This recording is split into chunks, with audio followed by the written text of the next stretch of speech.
So, wakas natapos din ang aking trabaho. Nakakauwi na muna. Gutom na rin naman ako eh. Matawagan na si Manong muna para masundo ako. Hello, Manong.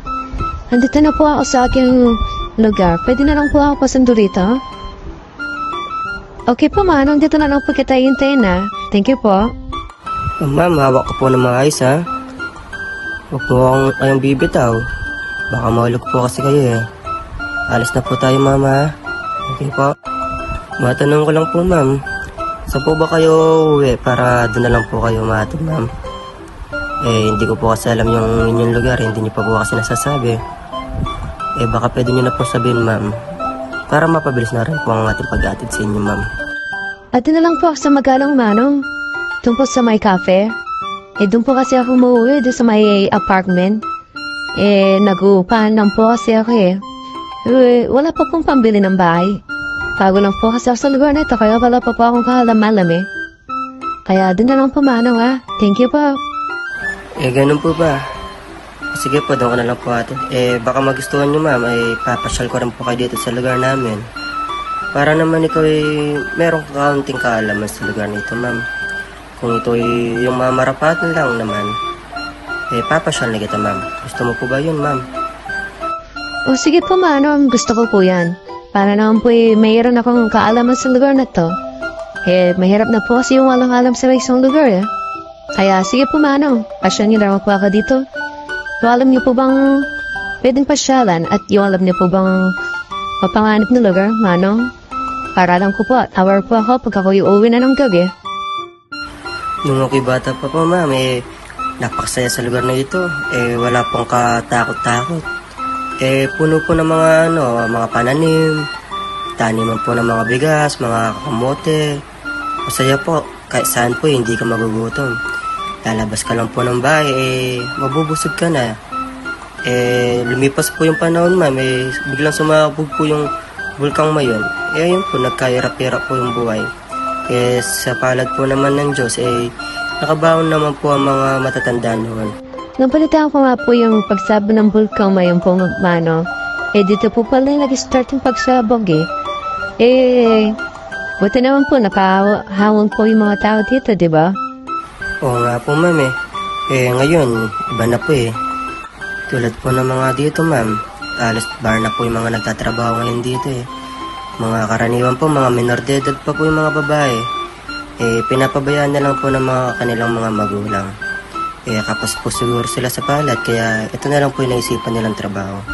Mahirap din po kasi yung buhay ngayon, ma'am hindi mo talaga maiwasan magtrabaho sa bar, ma'am. Minsan po, ma'am, kaya naman po ng kanilang katawan hindi po nagtatrabaho, pinipilit na lang po magnakaw. Mahirap po kasi ngayon yung gusto po nila, mga easy money na lang po. Kaya, ayun, madami pong tao na napaperwisyo po sa lugar na ito. Kaya magiging po kayo, ma'am, marami pong nandutukos ng gamit dito, ma'am. Opo, Mano. Maraming po salamat sa payo, Kayo po ba, Mano? Wala po ba kayong anak, Mano? Meron po akong anak, ma'am. Isa pong babae. Napakaganda po ng anak kong yun. Nag-aaral po ng mabuti. Sa kasamang palad po, ma'am, pinatay po siya sa isang bahay. Nung sila po'y gumimik nang hindi ko po pinayagan, umalis po siya. O Jessica, buti nandito ka pa. Di ba may pasok ka pa? Oo nga pala. Sa birthday mo bibili kita ng iPhone 15. Gusto mo ba yan? Totoo po, Papa. Opo, gusto ko po yan, Papa. Salamat po, Promise po, mag-aaral po ako ng mabuti. O sige po, Papa. Papasok na po ako, Marami pa po kasi kaming ginagawa, Ingat po, Papa. Love you. Ako kabigat naman ito. Sana may tumapit na tumulong sa akin. Ang bigat kasi Musik kasi na professor yun Uy, Jessica, gusto mo kong sumama mamaya? Gikimik kami ng mga tropa ko. Baka gusto mo sumama. Libre naman daw nila Ganun ba? O sige, magpapaalam ako sa papa mamaya. O Jessica, andito ko na pala. Dito kumain na tayo. Sabayan mo na ako sa pagkain. Gusto naman yung school? Okay naman po, Papa. Papa, may sasabihin po ako. Sasama po ako sa bar mamaya, Kasama ko po mga kaibigan ko. Ano? Hindi pwede. Dito ka lang Huwag kang aalis ng bahay. Alam mo naman mapanganib ang gabi Hindi ka aalis. Hindi kita pinapayagan. Pagharap ka lang dyan. Apa naman eh? Ngayong gabi lang naman to eh. Matapos kong pinagalitan ng aking anak, sa sobrang trabaho, nakatulog ako. Hindi ko rin naman alam na umalis pala siya ng palihim. Nora, mahinis ka papa. Sasama pa rin ako kahit hindi mo ako payagan. Aalis ako ng bahay na to. At hindi mo ako papipigilan papa. Hello, Ann? Saan tayo magkikita? Sasama pa rin ako. Di lang nga ako pinayagan ng papa ko. Pero tatakas ako. Saan tayo magkikita? Okay? Pupunta na lang ako dyan ha. See you later. Nakaka-install yung papa ko. Biglang nagkikilap sa kanya. Hayaan mo yung papa mo. Andito ko na rin naman eh. Mag-enjoy na lang tayo, okay? By the way, may papakilala ko sa'yo. Ito yung kaibigan ko. Ito si Rom. By the way, Rom, ito nga pala si Jessica. Baka gusto niyo magpakilala sa isa't isa, okay? Hi Jessica, matagal ka na nalang kinakwento sa akin eh. Sabi daw nila maganda ka. Totoo nga pala yung sinasabi nila. Maganda ka nga sa personal. Baka gusto mo sumama sa akin mamaya.